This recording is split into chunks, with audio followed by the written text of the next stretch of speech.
जी हाँ, हम बात कर रहे हैं उस नन्हे से जादूगर की, उस अनदेखे इंजन की जो हमारे फोन से लेकर बड़े-बड़े सुपर कंप्यूटर तक हर चीज में जान फूंकता है।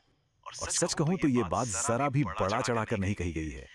ट्रांजिस्टर ने सचमुच हमारे जीने, काम करने और एक दूसरे से जुड़ने के तरीके में एक क्रांति ला दी है। तो चलिए, इस छोटे से डिवाइस के बहुत बड़े असर को समझने के लिए इस सफर पर निकलते हैं। तो आज हम क्या-क्या देखने वाले हैं? हम शुरुआत करेंगे इस अदृश्य क्रांति से, फिर समझेंगे कि ट्रांजिस्टर के दो मेन काम क्या हैं। हम इसके परिवार के कुछ सदस्यों से भी मिलेंगे, ये पता लगाएंगे कि ये आखिर काम कैसे करता है, और अंत में देखेंगे कि आज के गैजेट्स का ये दिल क्यों बना हुआ है। ठीक है, तो चलिए शुरू करते हैं। हमारी कहानी शुरू होती है एक ऐसी दुनिया से जो आज की दुनिया से बहुत अलग थी। तो आखिर ये ट्रांजिस्टर है क्या चीज? इसे एक बहुत ही छोटे समझदार गेट कीपर की तरह सोचिए, जो बिजली के बहाव को कंट्रोल करता है। ये सेमीकंडक्टर नाम के खास मटेरियल से बना होता है और इसमें 3 कनेक्शन होते हैं। जरा 1947 से पहले की दुनिया की कल्पना कीजिए। तब इलेक्ट्रॉनिक्स का मतलब होता था वैक्यूम ट्यूब्स, बड़े-बड़े, गरम और नाजुक से कांच के बल्ब। फिर 1947 में 3 जबरदस्त वैज्ञानिकों ने ट्रांजिस्टर का आविष्कार किया और सचमुच सब कुछ बदल गया। आज तो हमारे नाखून से भी छोटी चिप पर अरबों ट्रांजिस्टर समा जाते हैं। और ये बदलाव किसी चमत्कार से कम नहीं था। वैक्यूम ट्यूब के मुकाबले ट्रांजिस्टर छोटे थे, मजबूत थे, बिजली भी बहुत कम खाते थे और सालों साल चलते थे। यहीं से इलेक्ट्रॉनिक्स के छोटे होने यानी मिनिएचराइजेशन के एक नए दौर की शुरुआत हुई। तो ये नन्हा सा डिवाइस आखिर करता क्या है? असल में ये दो बहुत ही जरूरी काम करता है जो आज के हर इलेक्ट्रॉनिक डिवाइस की बुनियाद है। इसका पहला और सबसे जरूरी काम है एक सुपर फास्ट स्विच की तरह काम करना। ये एक इलेक्ट्रॉनिक सिग्नल को 1 सेकंड में करोड़ों अरबों बार ऑन और ऑफ कर सकता है। और यही ऑन और ऑफ स्टेट्स कंप्यूटर्स की भाषा यानी बाइनरी कोड के 1 और 0 बनते हैं।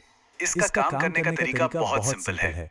इसके एक टर्मिनल जिसे बेस कहते हैं पर एक छोटा सा करंट दिया जाता है और बूम, ये एक बड़े करंट के लिए दरवाजा खोल देता है। सिग्नल हटा लो, दरवाजा बंद, बिल्कुल एक लाइट स्विच की तरह, बस खरबों गुना ज्यादा तेजी से। इसका दूसरा सुपर पावर है एम्प्लीफिकेशन, मतलब ये एक कमजोर सिग्नल को लेकर उसे कई गुना ज्यादा ताकतवर बना सकता है। जैसे माइक्रोफोन से आने वाली हल्की सी आवाज को लेकर उसे इतना मजबूत कर देना कि वो बड़े-बड़े स्पीकर्स को चला सके। इस एनालॉजी को जरा ध्यान से समझिए। ट्रांजिस्टर को पानी के नल की तरह सोचिए। बेस पर दिया गया छोटा सिग्नल नल के हैंडल को बस हल्का सा घुमाने जैसा है, लेकिन इससे पानी का एक बहुत बड़ा और ताकतवर बहाव कंट्रोल होता है। मतलब थोड़ी सी मेहनत से बहुत बड़ा नतीजा। यही तो है एम्प्लीफिकेशन। अब जैसे हमारे परिवार होते हैं, वैसे ही ट्रांजिस्टर का भी अपना एक खानदान है जिसके अलग-अलग सदस्य हैं। चलिए इसके 2 मुख्य परिवारों से मिलते हैं। एक है बीजेटी फैमिली जिसमें आते हैं एनपीएन और पीएनपी, और दूसरा है एफईटी फैमिली जिसमें से मॉसफेट आज का असली सुपरस्टार है। ये लगभग हर मॉडर्न चिप में पाया जाता है और सर्किट डायग्राम में इन्हें पहचानने का एक मजेदार और आसान तरीका भी है। एनपीएन के लिए तीर का निशान बाहर की तरफ होता है, याद रखिए, नॉट पॉइंटिंग इन। और पीएनपी के लिए ये अंदर की तरफ होता है, यानी पॉइंटिंग इन प्राउडली। है ना बढ़िया तरीका? चलिए थोड़ा और गहराई में चलते हैं और देखते हैं कि ट्रांजिस्टर अपने काम करने के लिए किन किन अवस्थाओं या मोड्स में ऑपरेट करता है। इसके 3 मेन ऑपरेटिंग मोड हैं। कट ऑफ मोड में ये पूरी तरह ऑफ होता है, जैसे एक बंद स्विच। सैचुरेशन मोड में ये पूरी तरह ऑन होता है, जैसे एक खुला स्विच। और इन दोनों के बीच आता है एक्टिव मोड, जहां ये एक एम्पलीफायर की तरह काम करता है। जब हम एम्प्लीफिकेशन की बात करते हैं तो एक शब्द बार-बार सुनने को मिलता है, बीटा, जिसे करंट गेन भी कहते हैं। ये बस इस बात का माप है कि एक ट्रांजिस्टर सिग्नल को कितना गुना बढ़ा सकता है।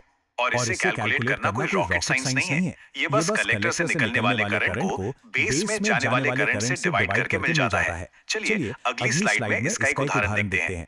जरा इस जादू को देखिए। हम बेस में सिर्फ 1 मिली एम्पियर का छोटा सा करंट डालते हैं और कलेक्टर से हमें मिलता है पूरा 100 मिली एम्पियर का करंट।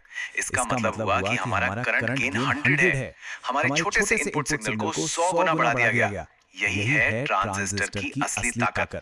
अच्छा, अब इन सब बातों को जोड़कर देखते हैं कि इसका हमारी रोज की जिंदगी पर क्या असर पड़ता है। कभी सोचा है कि स्मार्टफोन की बैटरी पूरा दिन कैसे चल जाती है? आज के इलेक्ट्रॉनिक्स का असली हीरो है मॉसफेट। ये हमारे स्मार्टफोन्स, लैपटॉप्स और हर उस डिजिटल चीज की जान है जिसे हम इस्तेमाल करते हैं। मॉसफेट का असली जादू छिपा है सीमॉस नाम की एक बहुत ही स्मार्ट टेक्नोलॉजी में। ये टेक्नोलॉजी सिर्फ तब ही ज्यादा पावर इस्तेमाल करती है जब ये 0 से 1 या 1 से 0 में स्विच कर रही होती है। बाकी समय जब ये कुछ नहीं कर रही होती तो लगभग कोई पावर नहीं लेती। और यही वो राज है जिससे हमारे गैजेट्स की बैटरी इतनी लंबी चलती है। लेकिन एक ही चिप पर अरबों ट्रांजिस्टर होने की कुछ चुनौतियां भी हैं। एक बड़ी चुनौती है थर्मल रनअवे। इसमें गर्मी से और गर्मी पैदा होती है जो आखिरकार ट्रांजिस्टर को जला सकती है। इसी वजह से कंप्यूटर में हीट सिंक और पंखे लगे होते हैं इन छोटे पावर हाउस को ठंडा रखने के लिए। तो हम आज यहाँ खड़े हैं एक ही चिप पर अरबों ट्रांजिस्टर और ये गिनती लगातार बढ़ रही है। ये हमें एक बहुत ही जबरदस्त सवाल पर लाकर छोड़ देता है। जब हमारे पास इतनी अविश्वसनीय कंप्यूटिंग पावर होगी तो आगे क्या-क्या संभव हो पाएगा? भविष्य में और क्या कमाल होने वाला है? ये सोचने के लिए एक बहुत ही रोमांचक सवाल है। जुड़ने के लिए धन्यवाद।